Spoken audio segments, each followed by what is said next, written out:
La gente no será manejada por el automóvil, ni será programada por el ordenador, ni será comprada por el supermercado, ni será tampoco mirada por el televisor.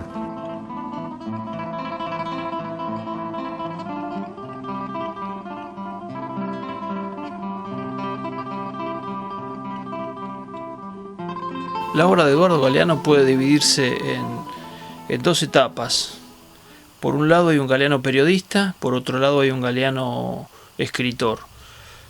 El Galeano periodista es el que arranca desde muy joven, cuando empieza trabajando con sus caricaturas y algunas notas en el semanario El Sol del Partido Socialista. Y el Galeano escritor es el que arranca con el exilio, después del exilio, podríamos poner como fecha tentativa. El Galeano escritor es tributario del Galeano periodista, y el Galeano periodista toma las herramientas que otorga el periodismo a la hora de salir a la calle, a la hora de sentarse a pensar una nota, a la hora de diagramar una nota. Diagramar una nota es también un trabajo intelectual muy importante, porque es ponerse en la piel del otro, en la piel de la audiencia, de los lectores.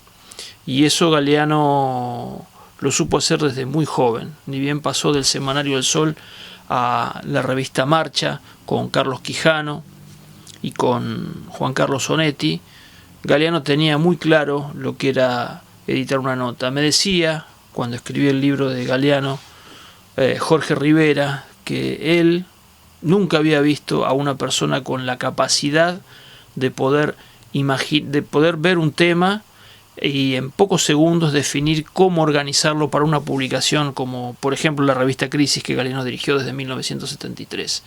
Enseguida, me decía Rivera, tenían claro dónde estaba la entrevista, cuál era la información que iba a publicar, cómo eran los recuadros. Tenía una capacidad de organizar la información para hacerla vulgar, en términos de poder divulgarla, enorme Galeano.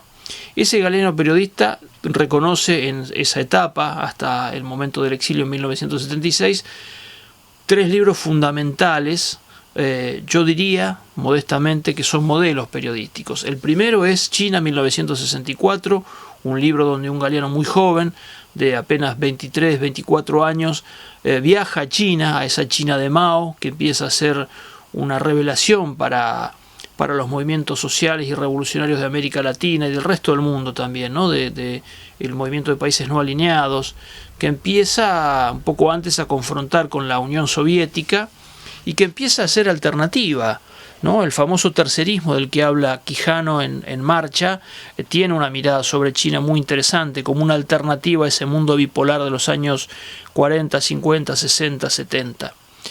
Ese Galeano que escribe China es un Galeano que utiliza las herramientas periodísticas de una manera brillante, siendo muy joven. Sabe dónde está la noticia, sabe cómo ir a buscarla, sabe cómo eludir a quienes quieren llevarlo a mostrarle una China de la cual él desconfía. Sabe cómo convertirse en un buen pesquisa para encontrar el dato que en una escena de un segundo sea la metáfora de la Revolución China. El segundo libro de Galeano es periodístico, es Guatemala. Guatemala, donde él entrevista al guerrillero César Montes, uno de los 3 líderes que tenía la guerrilla guatemalteca en la década del 60. César Montes vive aún, está en este momento, está clandestino en la sierra guatemalteca gracias al nuevo gobierno liberal. César Montes recibe a Galeano como Fidel Castro recibió a Carlos María Gutiérrez en su momento y como recibió un poco antes a Jorge Ricardo Massetti, ¿no? Entonces Galeano tiene su sierra maestra en Guatemala, logra entrevistar a un líder guerrillero, y ese libro también cuenta no solamente la metáfora latinoamericana que era Guatemala en ese momento, sino también cuenta el detrás de las noticias, de cómo un reportero sale a buscar la información, sale a encontrar a su fuente, ¿no? En medio de la sierra, de manera clandestina en Guatemala, eludiendo y jugándose el pellejo. Galeano también es protagonista de ese libro, magistralmente escrito como una gran crónica. El tercer libro necesariamente que hay que mencionar es La Venas Abiertas de América Latina. Mal que le pese a Eduardo Galeano cuando dice poco antes de morir, que es un libro que él no volvería a leer, que esa prosa casi estalinista de la izquierda de la década del 70 lo pone furioso, digamos, ¿no? No es una prosa para ese momento en el que él analiza después Las Venas en el año 2014.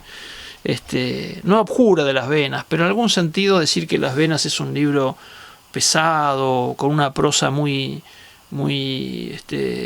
estructurada. Bueno, es una mirada de Galeano. Me parece que sigue siendo un gran documento de América Latina, sigue siendo un documento que repasa estéticamente, mal o bien, la conquista de América Latina, el descubrimiento de América Latina por parte de Europa.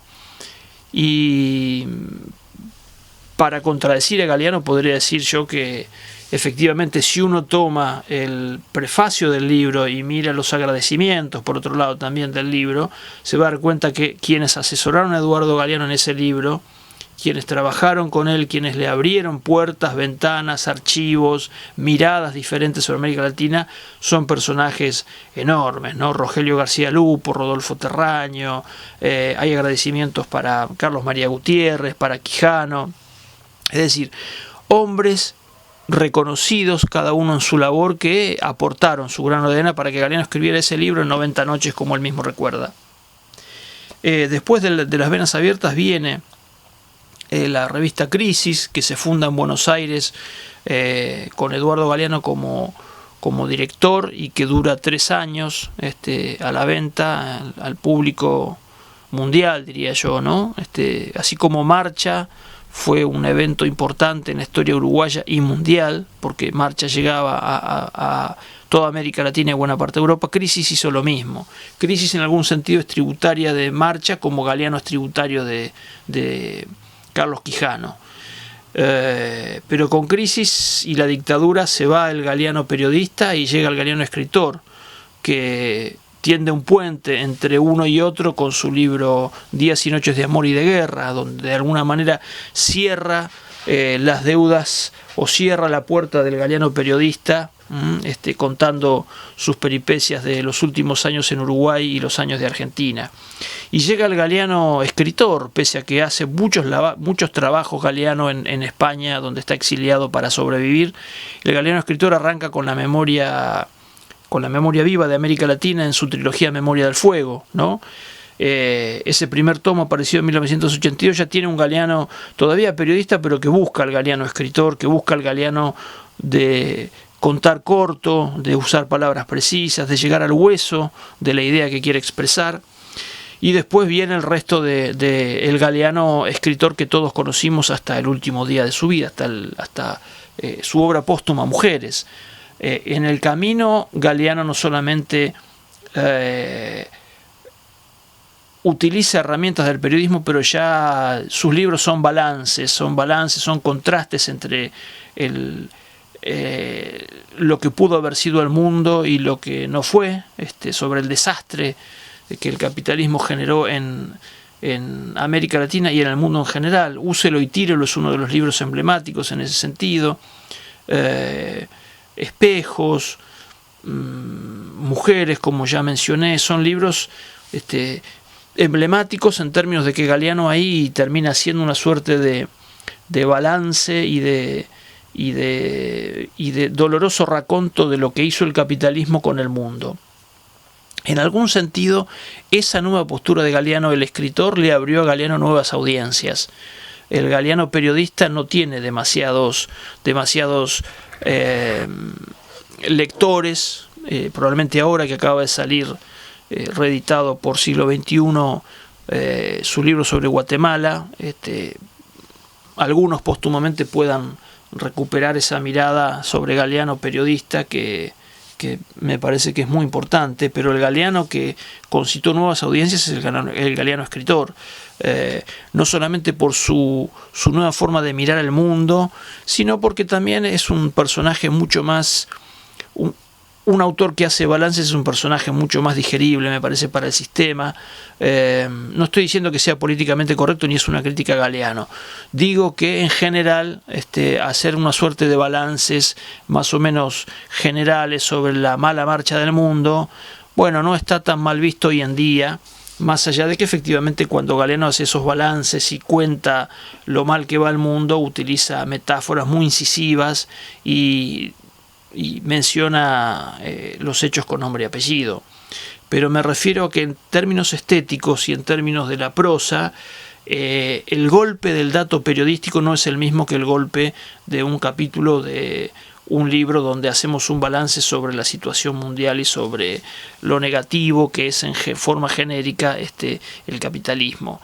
Galeano decidió hacerse escritor, Galeano salió a buscar una suerte de ruptura de fronteras en la palabra, ruptura de fronteras para dejar atrás las categorías entre ficción, no ficción, periodismo, literatura, poesía, si se quiere, y es el último Galeano que todos leímos y que muestra una evolución estética de la palabra muy fuerte, muy, en algún sentido, muy provocativa.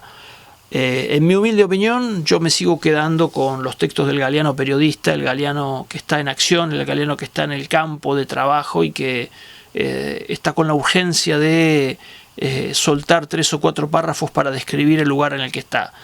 Pero sin duda Galeano abrió un frente de batalla a través de la palabra en América Latina y para el mundo desde su rol de periodista y su rol de escritor. Hoy en día sería interesante, por ejemplo, saber qué dice Galeano después de escribir el libro de los abrazos, después de mencionar tanto la necesidad de que se nos haga carne la idea de que somos seres sentipensantes. ¿Qué diría Galeano hoy de el coronavirus? La distancia social, el tener que estar todos encerrados, cada uno en su casa, con su familia, si es que la tiene, y qué manera curiosa de salir a la calle manteniendo 2 metros de distancia de otra persona para evitar un hipotético contagio de un virus que quién sabe de dónde salió.